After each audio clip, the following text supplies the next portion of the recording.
আসসালামু আলাইকুম। স্টারসুইট চ্যানেল থেকে আপনাদেরকে জানাই আন্তরিক শুভেচ্ছা অভিনন্দন। আমি সাবির খান। দর্শক কেমন আছেন আপনারা? আশা করি ভালো আছেন। দর্শক, একটি কুলাঙ্গারকে নিয়ে আবারও হাজির হলাম। এই মুন্নার বিষয়টাকে নিয়ে কিন্তু সকালও ভিডিও আমি দিয়েছি।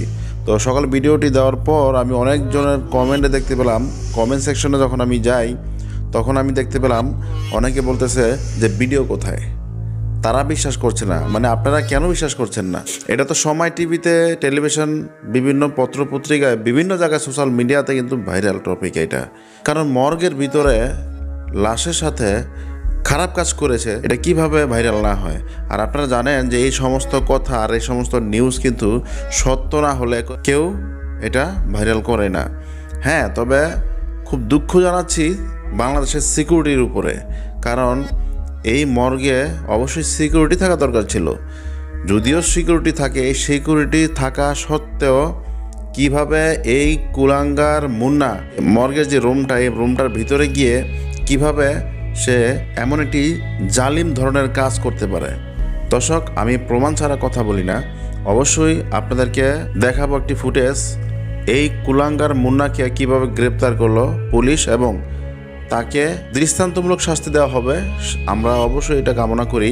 আর এমনভাবে শাস্তি দেওয়া হোক যাতে করে এমন ধরনের মুন্না কখনো যাতে জন্ম না নিতে পারে বাংলাদেশে। আমি অবশ্যই আইন কর্মকর্তা যারা আছেন এবং র্যাব অফিসার যারা আছেন তাদেরকে আমি দৃষ্টি আকর্ষণ করে বলছি, অবশ্যই এই কুলাঙ্গারকে এমনভাবে শাস্তি দেন আপনারা যাতে করে এই ধরনের বাজে কাজ, নতুন কোনো মুন্না যাতে জন্ম না নেয়, এমন কাজ যাতে কেউ করতে না পারে। আপনারা অবশ্যই এমন একটি শাস্তির ব্যবস্থা করবেন। তো দর্শক, আর কি বলবো, মানসিকভাবে আমি তেমন একটা সুস্থ না।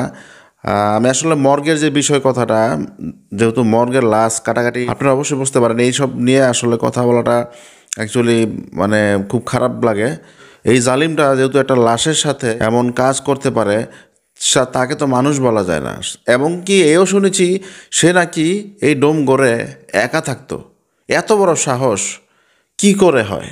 তো যাই হোক দর্শক, এইটা কোনো নিউজ না। আসলে আমার খুব খারাপ লাগছে এইসব ফালতু নিউজ করার জন্য।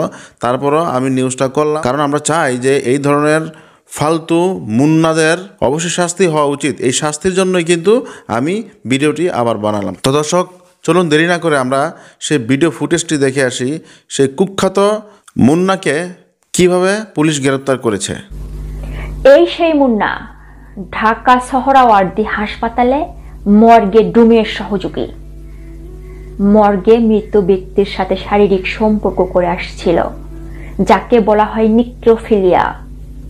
মৃত ব্যক্তির সাথে শারীরিক সম্পর্ক করা। এই পশু এত দর্শক, অবশ্যই কিন্তু আপনারা প্রমাণ পেয়েছেন। আপনারা অনেকে বলছেন যে ভিডিও, তো অবশ্যই কিন্তু আপনারা ভিডিওটি দেখে ফেলেছেন। তো দর্শক, আজকে এই পর্যন্তই। নেক্সট কোনো ভিডিওতে আবার দেখা হবে। আমি সাবির খান। আল্লাহ।